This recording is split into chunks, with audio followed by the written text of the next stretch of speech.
The charity auction was minutes from starting when Julia Navarro realized she had forgotten her checkbook in the car, which meant she would be running through the parking garage in 4-inch heels instead of mingling with potential donors for the children's hospital, where she worked as a pediatric nurse. She sprinted toward the elevator, her emerald green dress swishing against her legs, and nearly collided with a man stepping out of a sleek black car that probably cost more than her annual salary. He was tall, broad-shouldered, wearing a perfectly tailored suit that screamed money, and looking at his phone with the kind of intensity that suggested whatever was on that screen mattered more than anything else in the world. "Excuse me," Julia said breathlessly, sidestepping him. He glanced up, and for a moment their eyes met. His were dark, almost black, beneath strong brows. There was something severe about his face, all sharp angles and firm lines, but also something magnetic. He gave her a brief nod and returned to his phone without a word. Julia grabbed her checkbook from her beat-up Honda and hurried back inside, pushing the brief encounter out of her mind.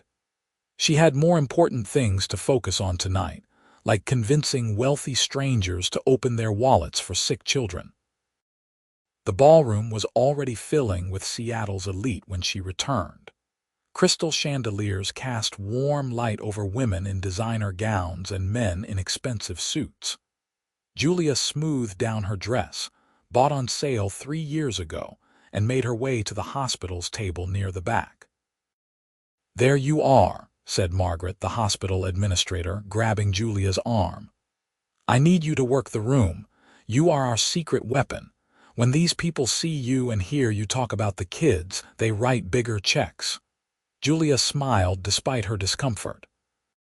She had never been good at asking for money, but she loved those kids too much to let her awkwardness get in the way. "I will do my best." She spent the next hour moving through the crowd, sharing stories about the children they treated, the equipment they needed, the programs that could change lives if only they had the funding. Most people listened politely, wrote modest checks, and moved on to the next conversation. It was exhausting but necessary work. Then she saw him again. The man from the parking garage stood near the bar, still looking at his phone, still radiating that aura of someone too busy and important to be bothered.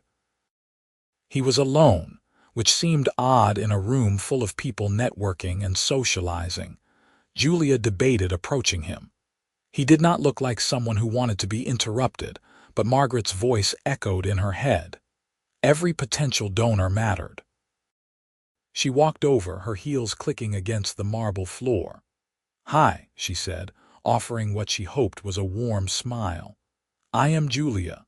I work at Seattle Children's Hospital, and I wanted to thank you for coming tonight." He looked up from his phone, and she saw a flicker of recognition in his eyes. "The woman from the parking garage. Guilty. Sorry about almost running you over." "You did not almost run me over. You said excuse me and walked away." His voice was deep, controlled, without much inflection. "I am Harrison Thorne." The name meant nothing to Julia, though she sensed it should.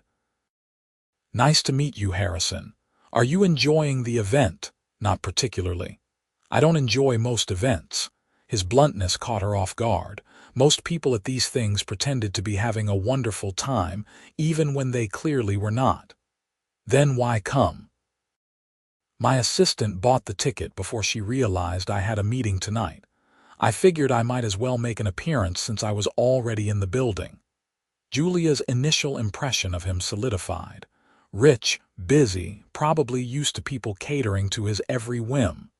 Still, she pressed on. "Well, since you are here, let me tell you about what we are raising money for tonight. We have a program that I already donated," he interrupted, gesturing to his phone. "I transferred $50,000 when I walked in." Julia's eyes widened. That's incredibly generous." "It's tax deductible." He said it without emotion, as if generosity had nothing to do with it.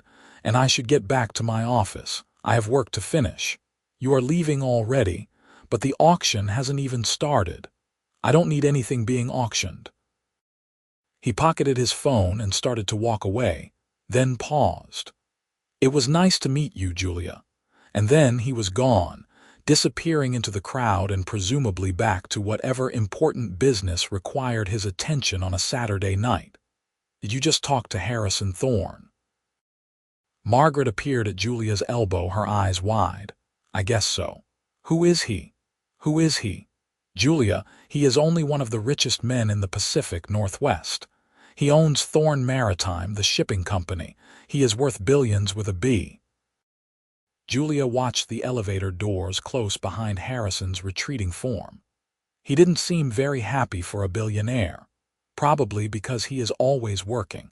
"I have heard he is brilliant but difficult, ruthless in business, never seen at social events." Margaret grabbed Julia's arm excitedly. "And he donated $50,000. That's incredible." Julia should have felt triumphant. Instead, she felt oddly sad.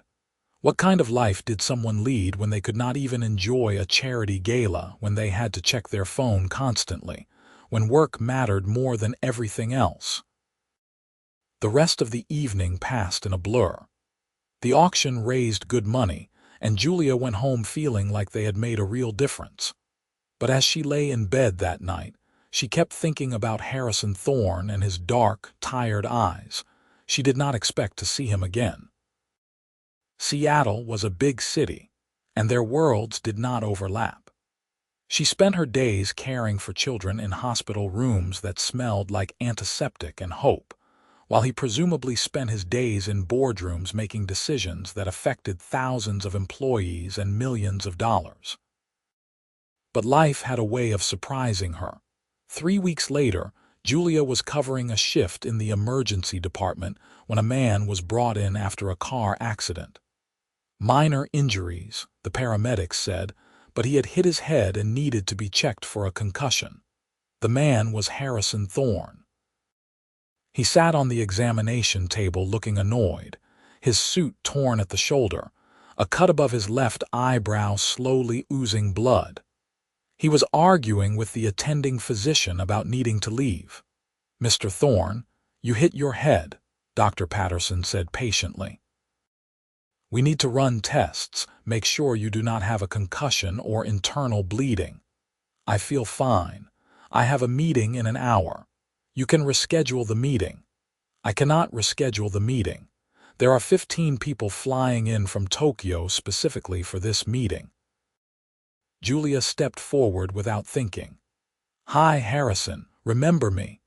From the charity gala, he turned and his expression shifted slightly. Not quite a smile, but something softer than the irritation he had been showing the doctor. "Julia, the nurse who almost ran me over." "I think we have established that I did not almost run you over." She moved closer, pulling on gloves. "Mind if I clean up that cut while Dr. Patterson orders your tests?" Harrison opened his mouth, probably to protest again, but then closed it and gave a short nod.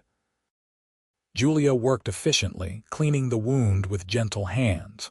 Up close, she could see the exhaustion etched into his face, the dark circles under his eyes, the tension in his jaw. "You really should listen to the doctor. Head injuries are nothing to mess with." "I don't have time for this." "You do not have time to make sure your brain is functioning properly. That seems counterproductive for someone who makes important business decisions." She felt him looking at her, studying her face as she worked. "You're direct. I'm honest. There is a difference." She applied a butterfly bandage to the cut. "There.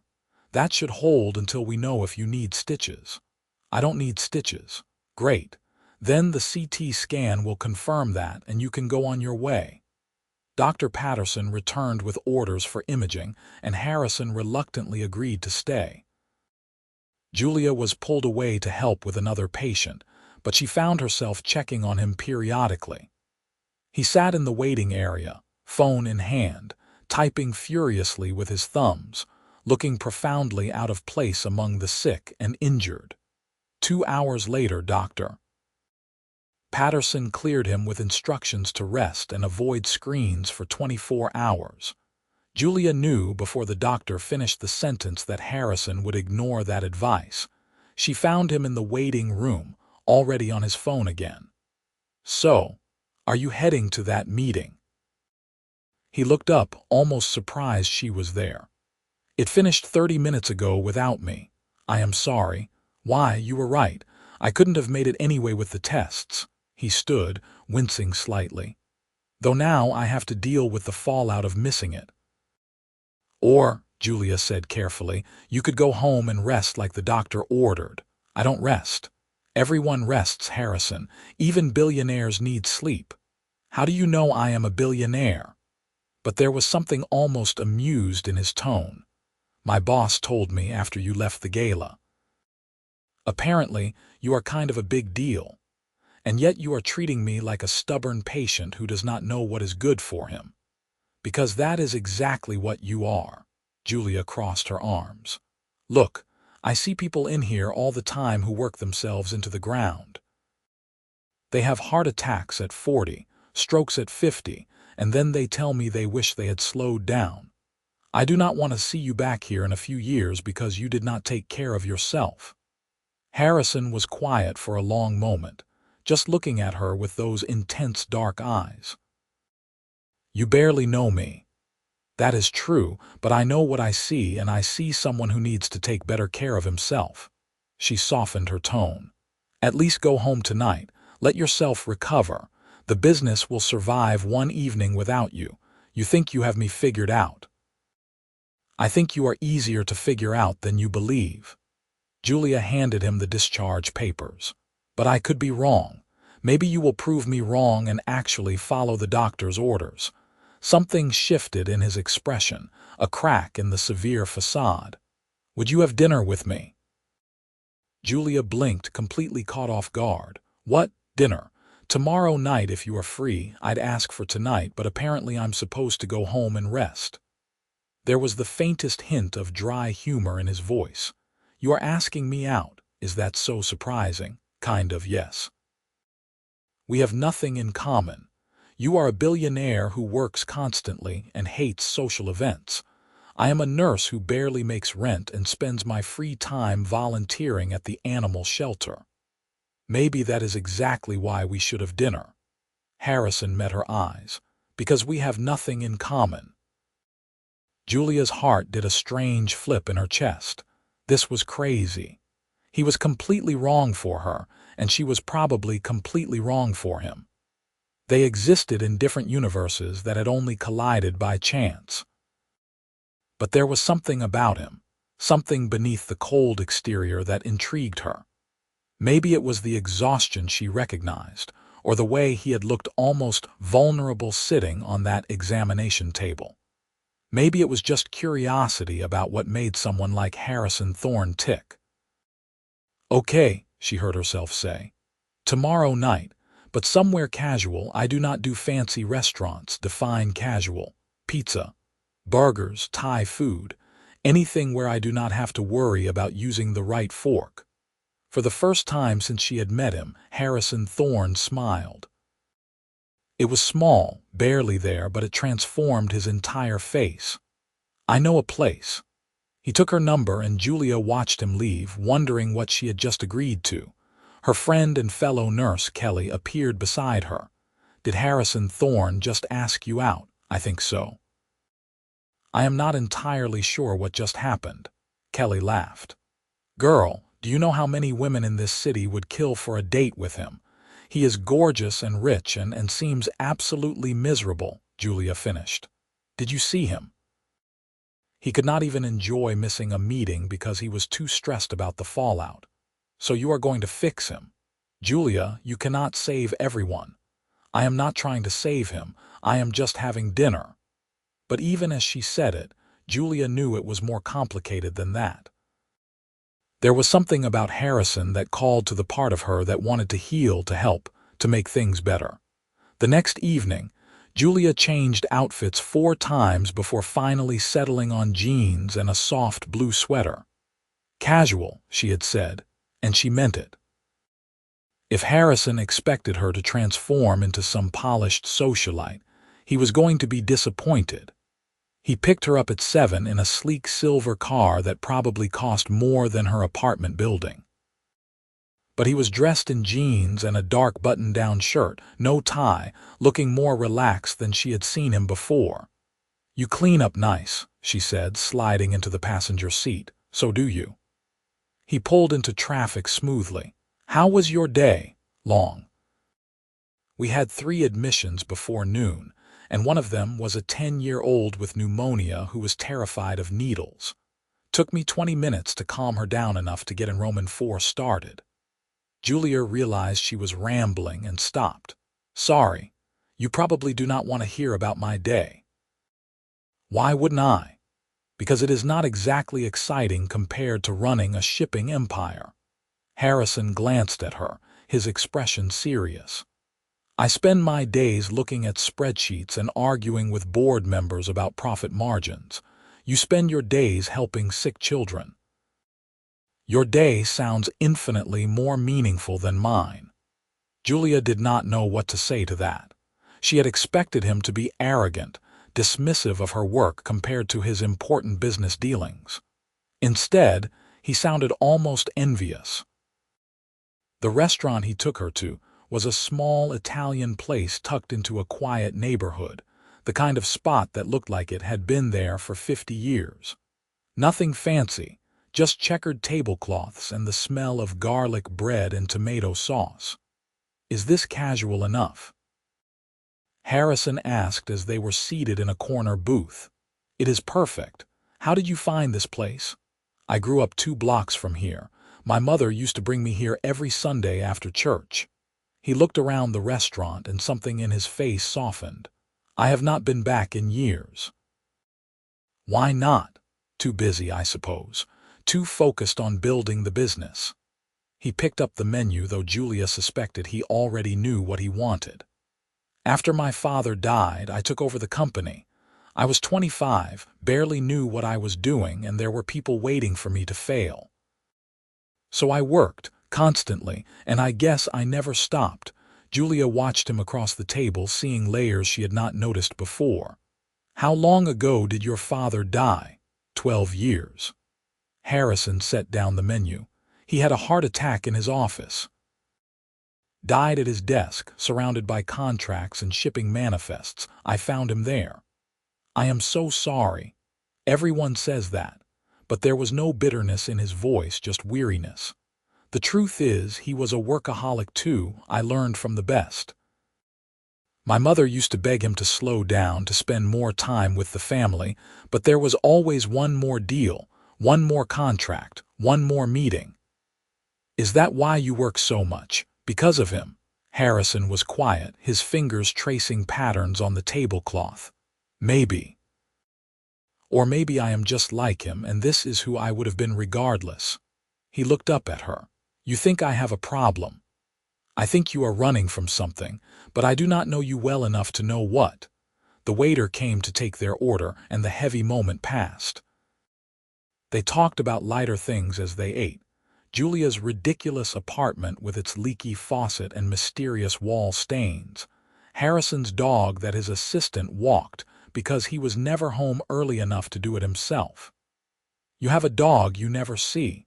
Julia asked, incredulous. "That is the saddest thing I have ever heard. Brutus is well cared for." "Brutus?" "He is a French bulldog. The name is ironic." Julia laughed, and Harrison smiled again, that rare expression that made him look years younger. "You should smile more, it suits you." "I do not have much to smile about most days." "Then you are doing something wrong with your life." Julia leaned forward. "Tell me something. If you could do anything tomorrow, anything at all, and money and responsibilities did not matter, what would you do?"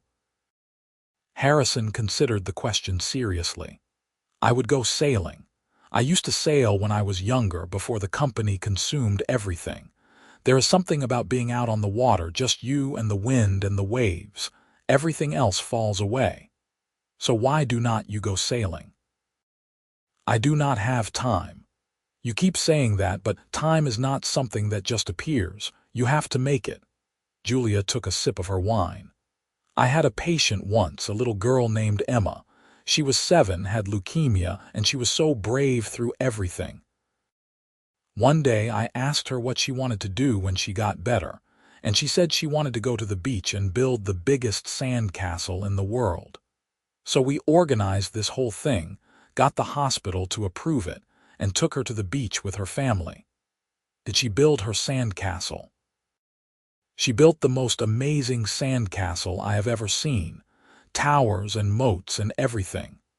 Julia's eyes stung with the memory. She died 3 months later, but she got her beach day and it was perfect. Harrison reached across the table and took her hand, his grip warm and solid. You gave her that. The point is, we do not know how much time we have. Emma knew that better than most.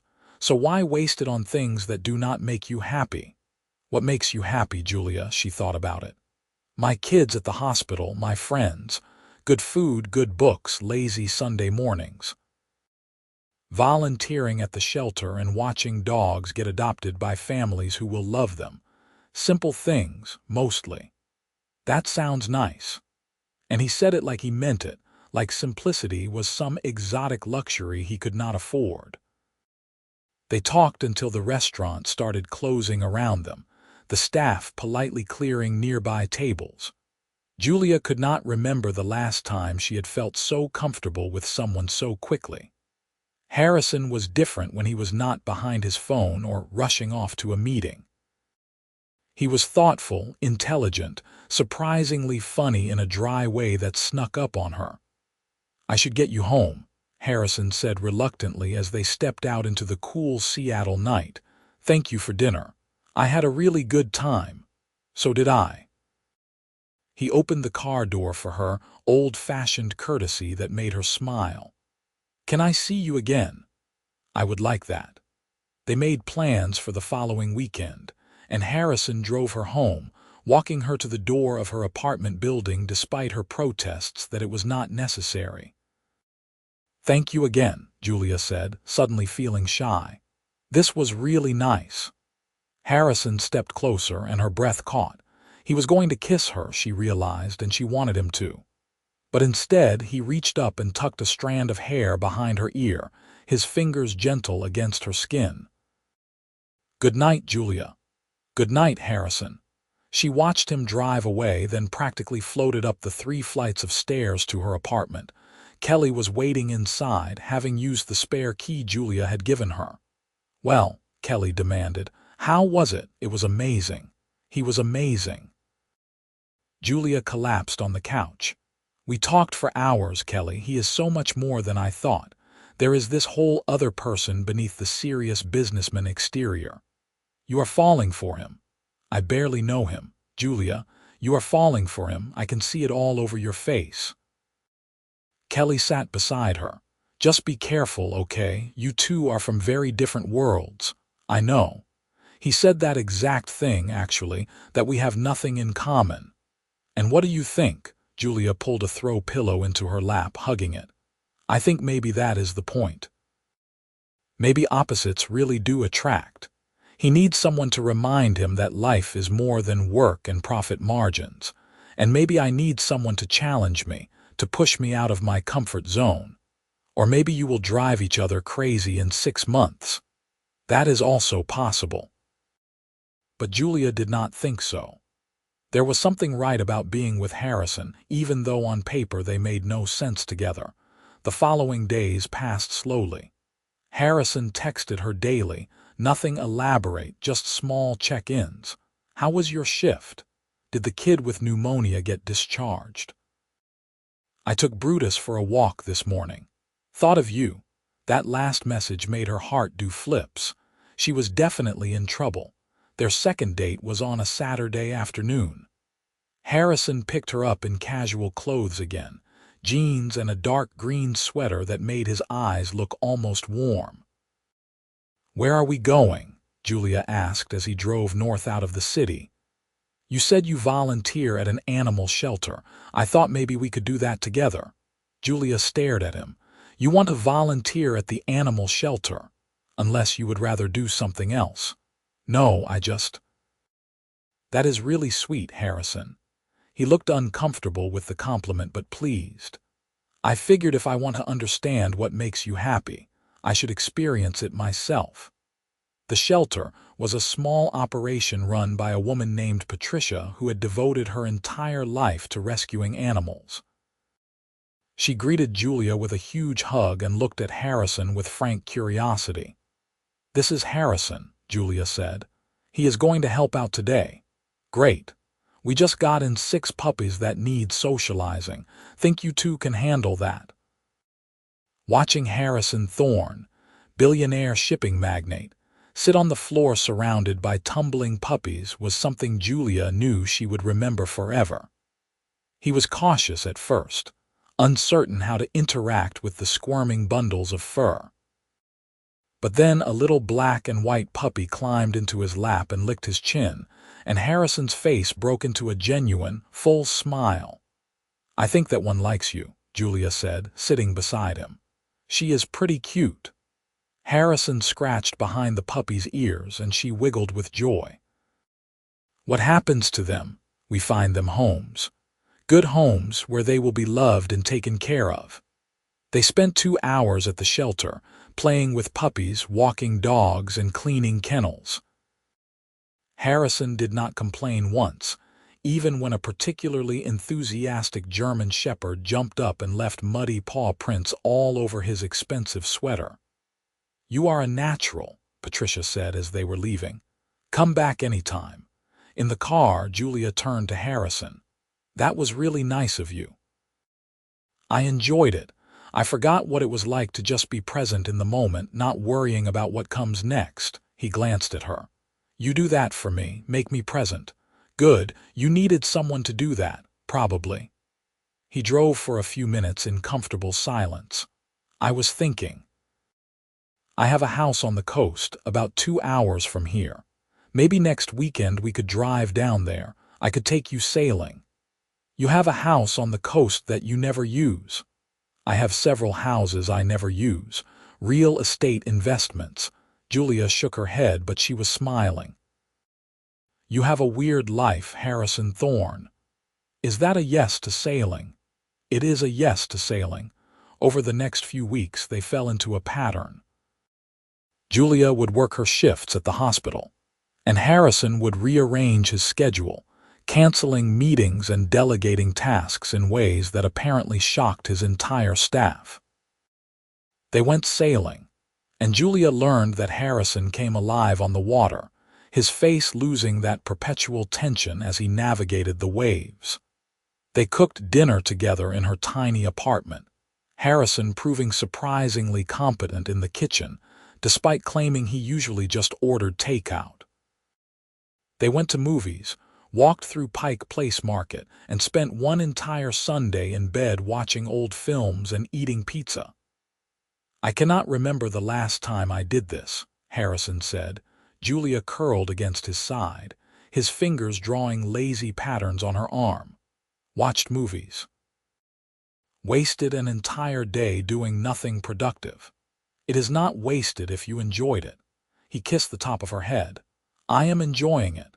But reality had a way of intruding. 2 months into their relationship, Harrison started getting pulled back into work emergencies.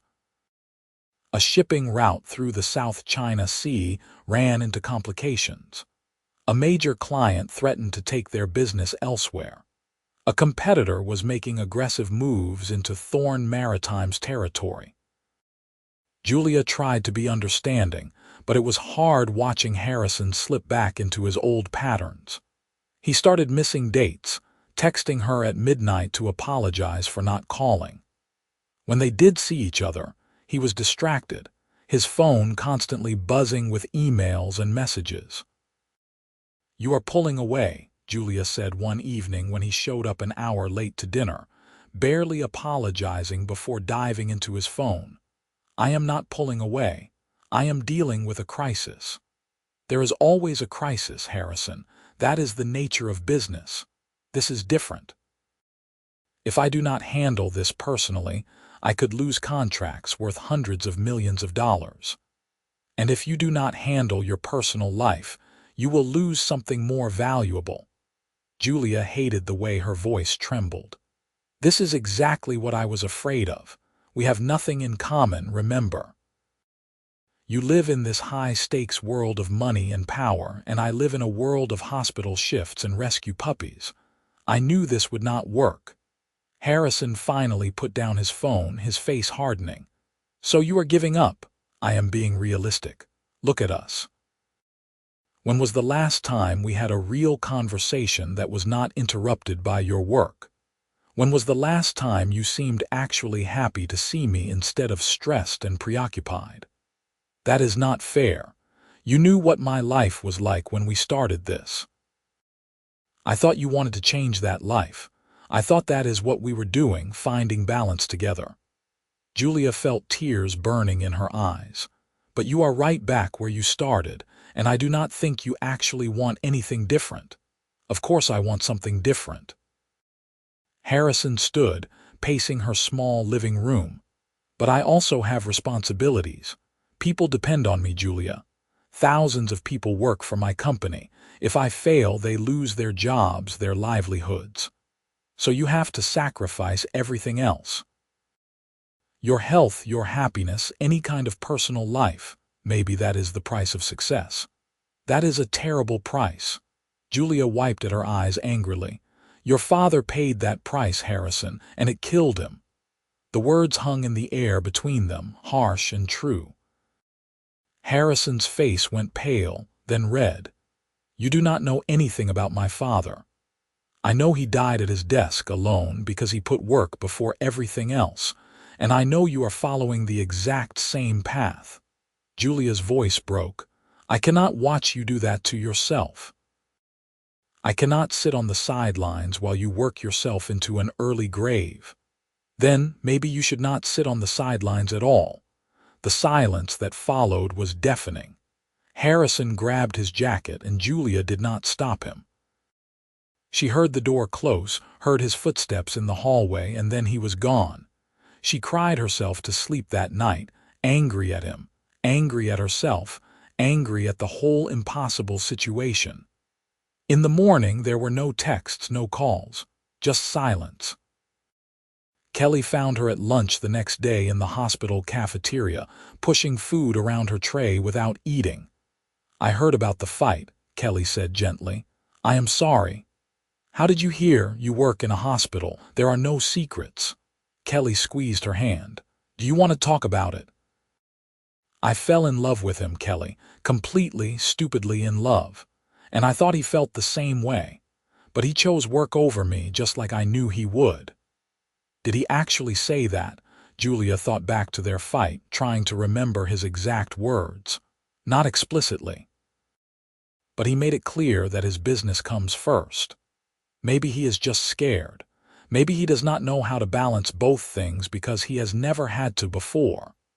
Or maybe we really do have nothing in common, and this was doomed from the start.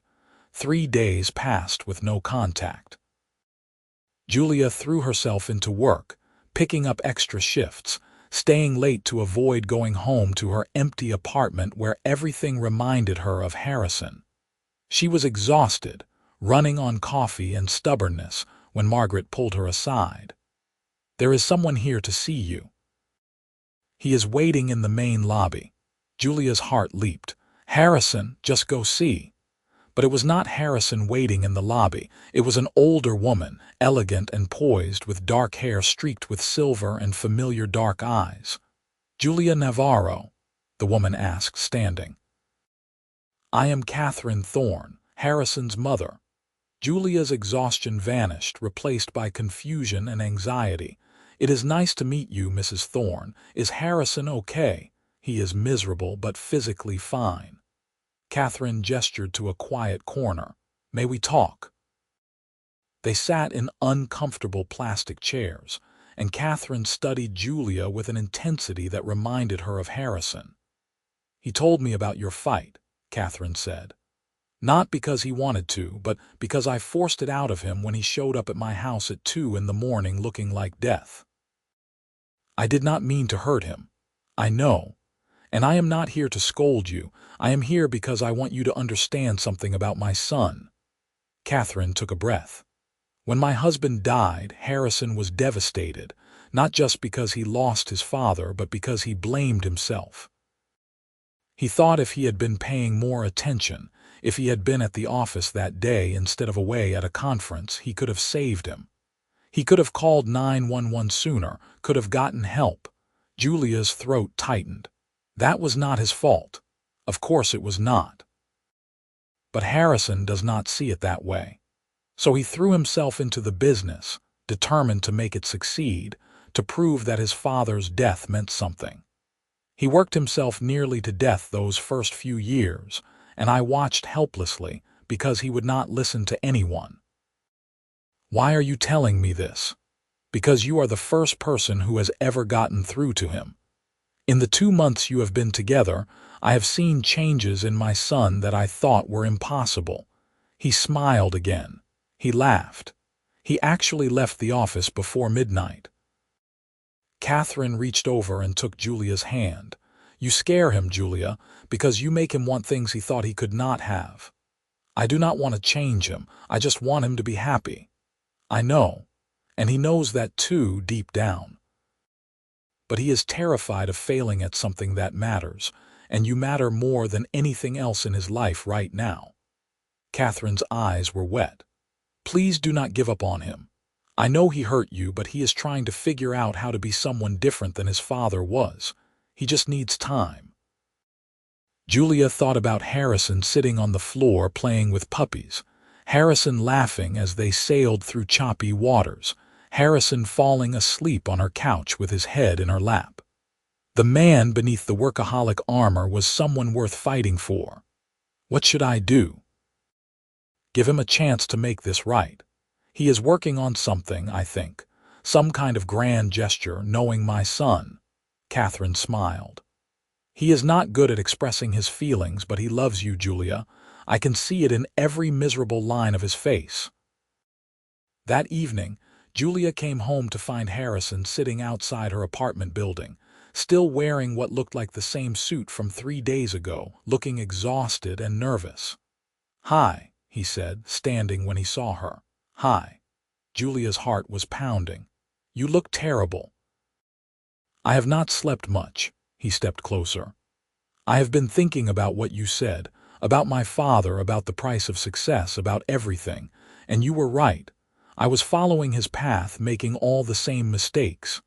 Harrison, please let me finish. I have been practicing this speech for 3 days. He took a shaky breath. I have spent the last 12 years building a company, trying to prove something to a dead man and to myself, and I was good at it.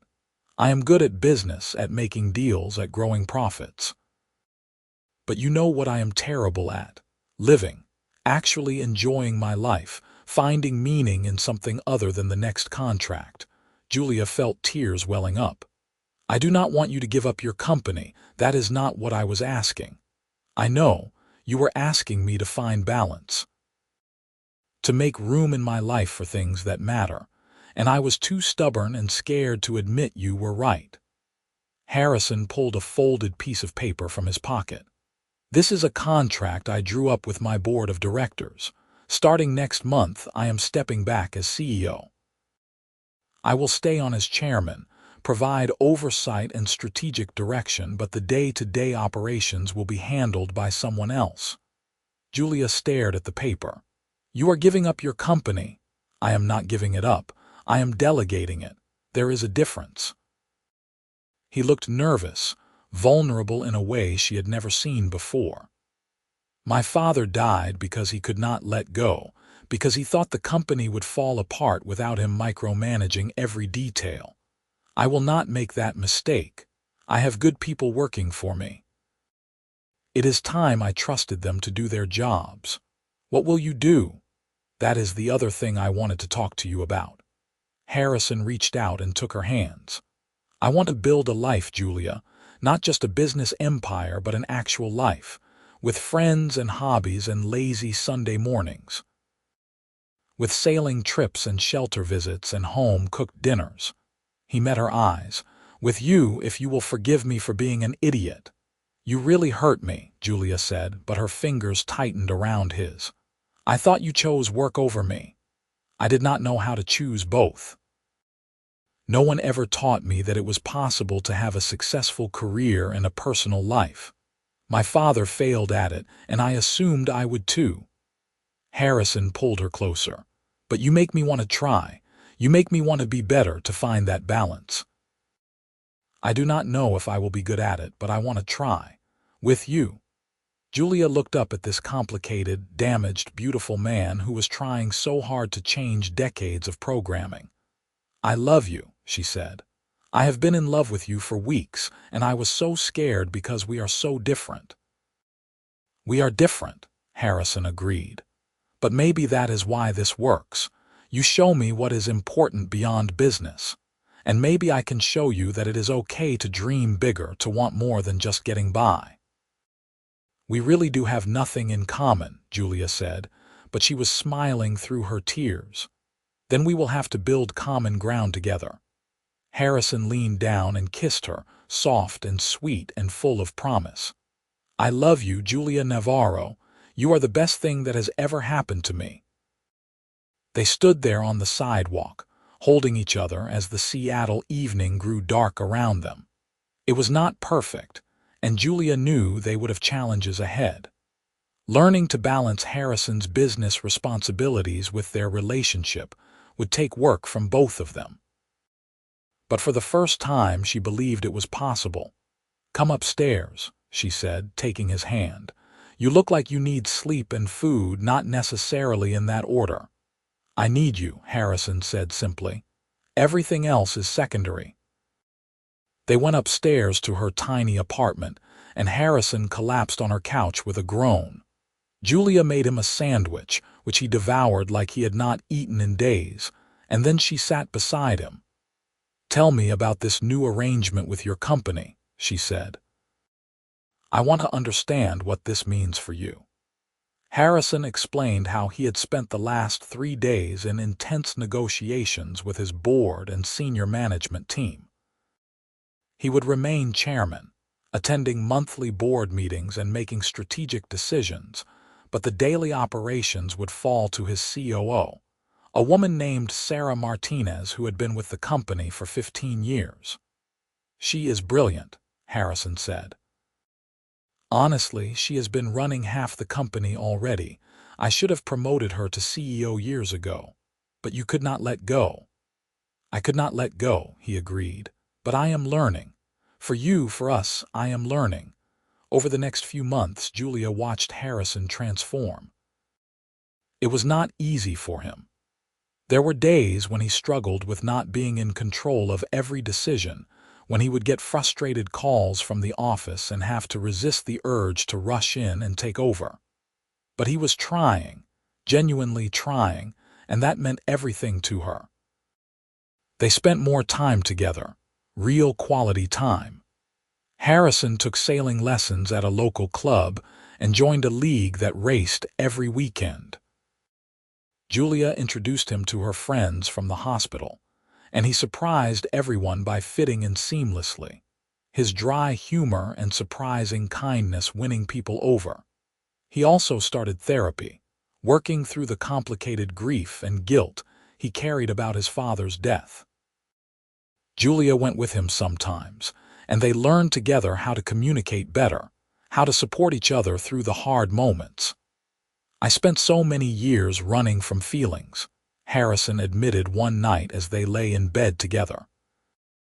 "Burying myself in work so I did not have to deal with the pain. Being with you means I cannot run anymore, and that is terrifying and wonderful at the same time." "I am not going anywhere," Julia promised, kissing him softly. "We are in this together." 6 months after their fight and reconciliation, Harrison took Julia back to the Italian restaurant where they had their first date. She noticed he seemed nervous, fidgeting with his napkin, barely touching his food. "Are you okay?" she asked. "You are acting weird." "I am fine. Great, actually." He took a deep breath. Julia, I have been thinking a lot about opposites, how we started this whole thing believing we had nothing in common. We have more in common than I thought, Julia said. We both care about helping people. We both value loyalty. We both think pineapple on pizza is an abomination. Harrison laughed, but he still looked nervous. We do. But we are still fundamentally different people. You are warm and caring, and you make friends everywhere you go. I am reserved and serious, and I would rather negotiate $1 billion contract than make small talk at a party. Harrison, where are you going with this? He reached across the table and took her hand. What I am trying to say is that I do not think our differences are a problem. I think they complete us. You make me better, softer, more human. And I hope that maybe I make you better too, that I challenge you and support you and give you space to be everything you want to be. Julia's heart was racing. You do. You make me so happy, Harrison. Good. Because I want to keep making you happy.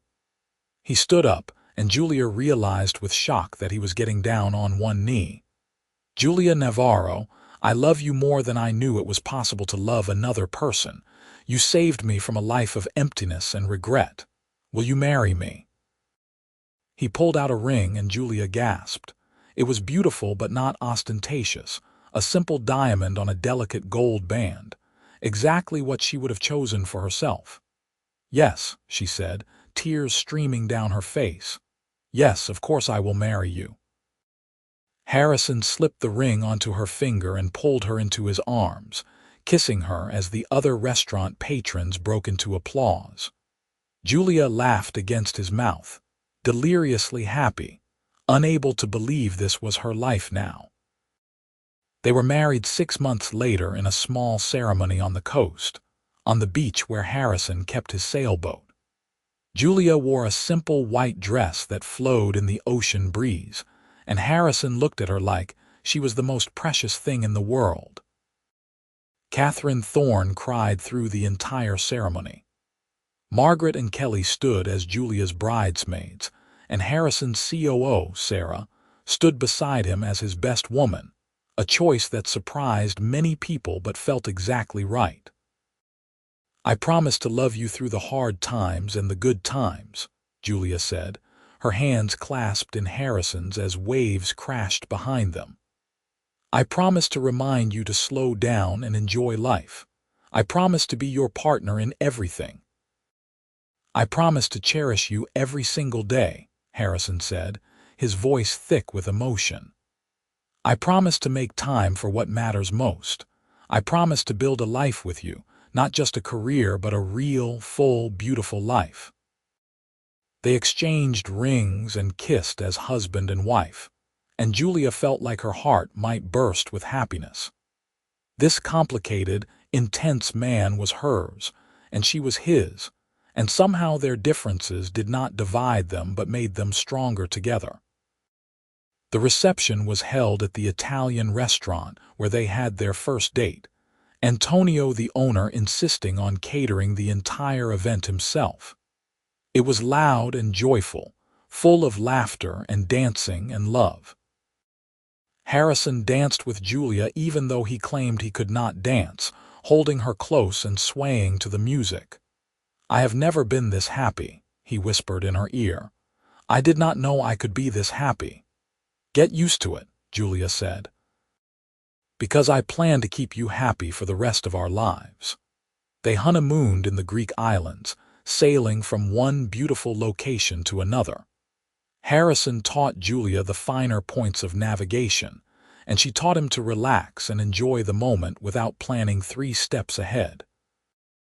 They made love in their cabin while waves rocked the boat, talked for hours under the stars, and dreamed about their future together. I want kids, Harrison said one night, his arm around Julia as they watched the sunset. I never thought I did, but with you, I want everything. The whole messy, wonderful package. How many kids? Julia asked, nestling closer. However many you want. 2, 3, a dozen. I will be a better father than mine was. I will be present. I will not miss the important moments. You will be an amazing father, Julia said confidently. Because you have already proven you can change, that you can prioritize what really matters. When they returned home, they moved into a new house together, not one of Harrison's investment properties, but a place they chose together. It was in a quiet neighborhood, with a big backyard for the dog they immediately adopted from Patricia's shelter, the black and white puppy that had climbed into Harrison's lap on their second date. Her name is Scout, Julia declared, watching the puppy tumble around the backyard. Because she is brave and adventurous. Scout it is, Harrison agreed, pulling Julia against his side. Though I think she might be named after a certain brave and adventurous nurse I know. Life settled into a beautiful rhythm. Julia continued working at the hospital, though she cut back her hours slightly to make more time for her marriage. Harrison threw himself into his new role as chairman, providing oversight without getting bogged down in daily operations. He also started a foundation focused on maritime education and environmental protection, finding meaning in work that gave back. They had dinner together most nights, cooking side by side in their kitchen, talking about their days. They sailed on weekends, volunteered at the shelter together, and hosted dinner parties for their growing circle of friends. Harrison slowly became more comfortable in social situations, especially when Julia was by his side. A year after their wedding, Julia found out she was pregnant. She told Harrison over breakfast, placing the positive pregnancy test next to his coffee cup. He stared at it for a long moment, then looked up at her with tears in his eyes. Really, we are having a baby. Harrison stood and pulled her into his arms, holding her so tight she could barely breathe. I love you so much. Thank you. Thank you for giving me this life. We gave it to each other, Julia said. I could not have done this without you either. The pregnancy was challenging. Julia had bad morning sickness and had to take leave from work earlier than she wanted.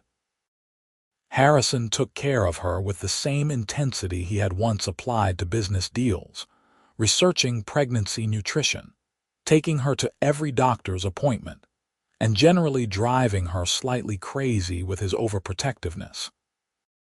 I love you, but you need to relax, she told him when he called for the third time in one afternoon to check on her. I am fine. The baby is fine. You do not need to worry so much. I cannot help it. You are my entire world. Their daughter was born on a sunny day in May, 8 pounds of squalling perfection. They named her Emma after the little girl who had taught Julia about living in the moment, and Julia cried when Harrison suggested it. She would have loved that, Julia said, holding their newborn daughter. She would have loved knowing she made a difference. Harrison sat beside them on the hospital bed, his arm around Julia, his finger gently stroking Emma's tiny hand. She did make a difference. She taught you something that you then taught me. That is a pretty significant legacy. Being parents transformed them both. Harrison scaled back his work even more, refusing to miss any of Emma's firsts. He was there when she rolled over for the first time, when she took her first steps, when she said her first word, which was Dada to Julia's mock outrage. She knows who is wrapped around her little finger, Julia teased, watching Harrison play with their daughter on the living room floor. I am not wrapped around anyone's finger, Harrison protested, but he was smiling as Emma giggled and pulled at his hair. 2 years later, their son was born. They named him Thomas, after Harrison's father, a gesture that meant everything to Harrison Thorne. Tommy was different from his sister, quieter and more serious, and Julia joked that he had inherited Harrison's intense personality. I am not that serious, Harrison said. You absolutely are. Or you were, before I got my hands on you. Julia kissed him. Now you are only moderately serious, which is a huge improvement. Life with 2 kids was chaotic and exhausting and wonderful. Their house was always full of noise and laughter, scattered toys and finger paintings on the refrigerator.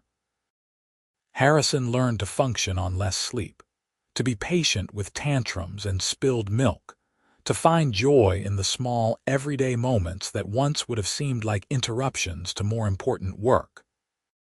On their 5th wedding anniversary, they left the kids with Catherine and went back to the coast for the weekend. They sailed out to a quiet cove and anchored, having the whole ocean to themselves. "Remember when you said we had nothing in common?" Harrison asked, holding Julia as they watched the sunset from the deck. "I remember thinking we were completely wrong for each other. We were wrong for each other on paper, different backgrounds, different priorities, different everything." Harrison turned her to face him. "But we were also exactly right for each other. We filled in each other's gaps. You taught me how to live, and I taught you how to dream bigger. We completed each other." Julia cupped his face in her hands. "You know what is funny? I do not even remember what my life was like before you. It feels like you have always been there, like we were always meant to find each other. Two people who should have had nothing in common but somehow had everything that mattered." Harrison kissed her softly. "I would not change a single thing about how we got here. Not even that first fight. When I said we were too different to work, especially not that fight, it pushed me to finally make changes I should have made years earlier. It made me realize what I actually wanted from life." He pulled her closer. "I wanted you. Everything else was just details." They made love in the cabin as the boat rocked gently, and afterwards lay tangled together, talking about their dreams for the future. More kids, maybe, though they were not sure their house could handle the chaos. Travel to show Emma and Tommy the world. Growing old together, watching their children grow up, eventually becoming grandparents. "I am so glad you almost ran me over in that parking garage," Harrison said, making Julia laugh. "I did not almost run you over. You came pretty close. I said excuse me very politely. You did." Harrison kissed the top of her head. "Best excuse me I have ever heard." Years passed, full and rich and beautiful. Harrison never went back to his workaholic ways, having learned that lesson too well to forget it. He remained involved in his company, but focused most of his energy on his family and his foundation. Julia eventually became the head of pediatric nursing at the hospital, a promotion she had not even known she wanted until it was offered to her. "See," Harrison said when she came home with the news, "I told you that you should dream bigger. You did. You also taught me it is okay to want things for myself, not just for other people." Emma grew up to be strong-willed and adventurous, constantly pushing boundaries and driving her parents crazy in the best way. Tommy was thoughtful and kind, the peacemaker of the family, with his father's intensity channeled into whatever currently interested him, whether it was dinosaurs or space or ancient Egypt.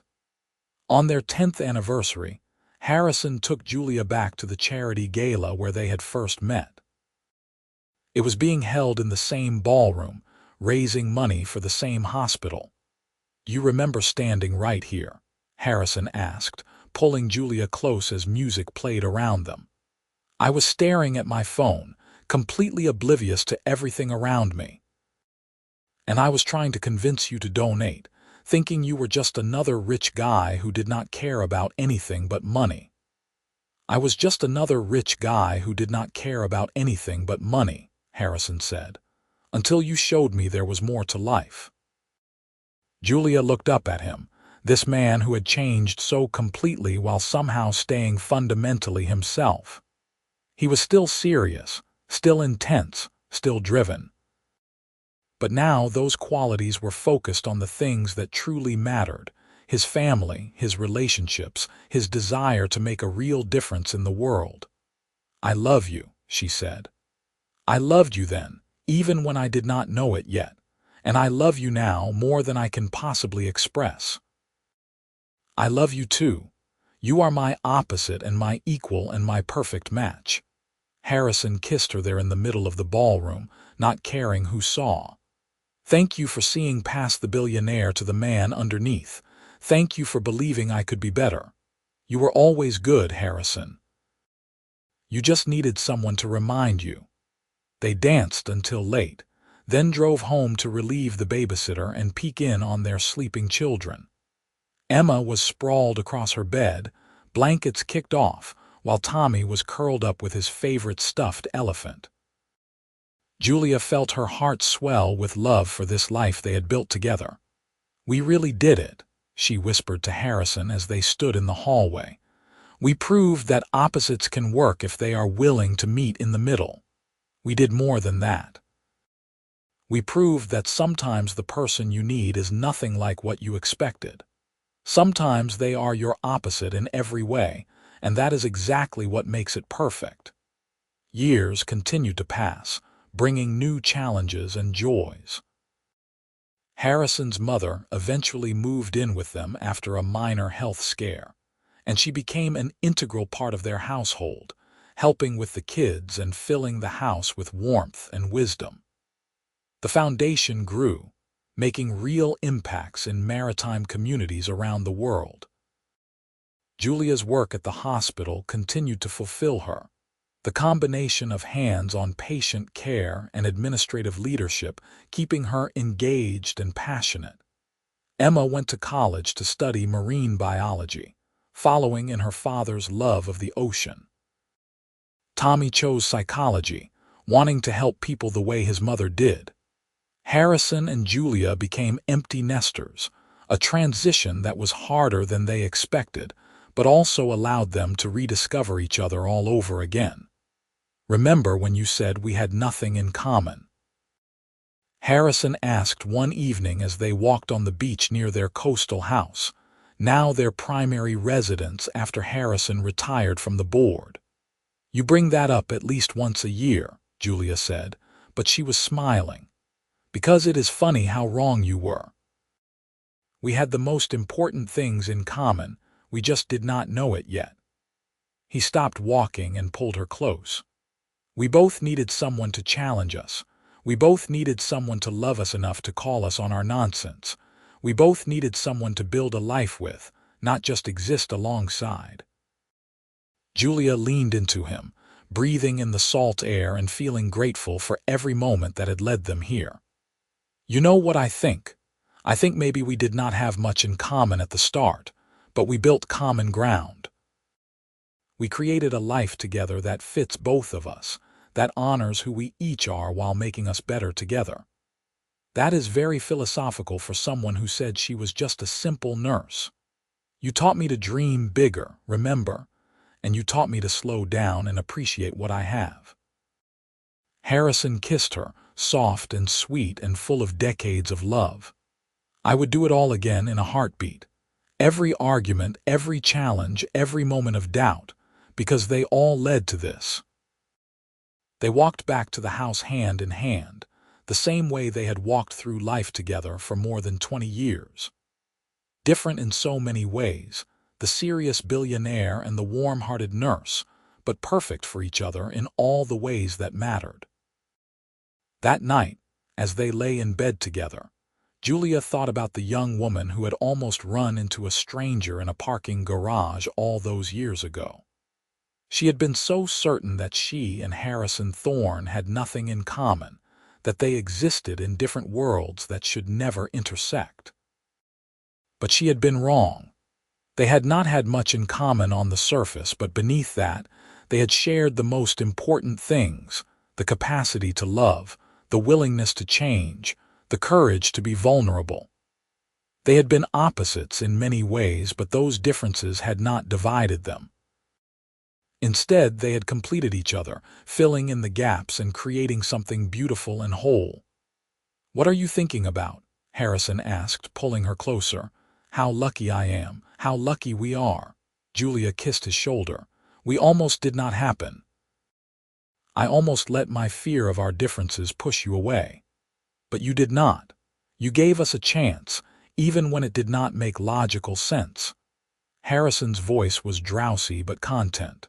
"That is what love is, I think. Taking a chance on someone who is wrong for you on paper but so right in reality." "Is that your official definition of love? Because it is pretty good." "I have had a lot of time to think about it." He yawned. 20 years of being completely, ridiculously in love with you." Julia smiled in the darkness. 20 years, and it still felt new sometimes, still felt like an adventure. They had built something extraordinary together, not because they were perfect or because they never fought or struggled, but because they had chosen each other over and over again. They had looked at their differences and decided those differences made them stronger. She fell asleep wrapped in Harrison's arms, grateful for every moment that had brought them together, grateful for the life they had built, grateful for the love that had transformed them both.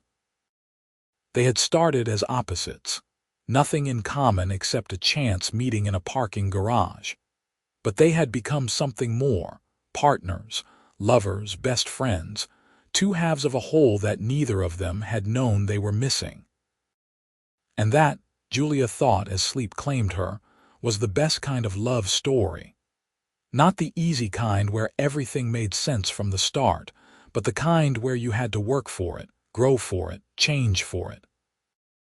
The kind where two people who should have had nothing in common discovered they had everything that mattered. The kind where opposites did not just attract, they completed each other,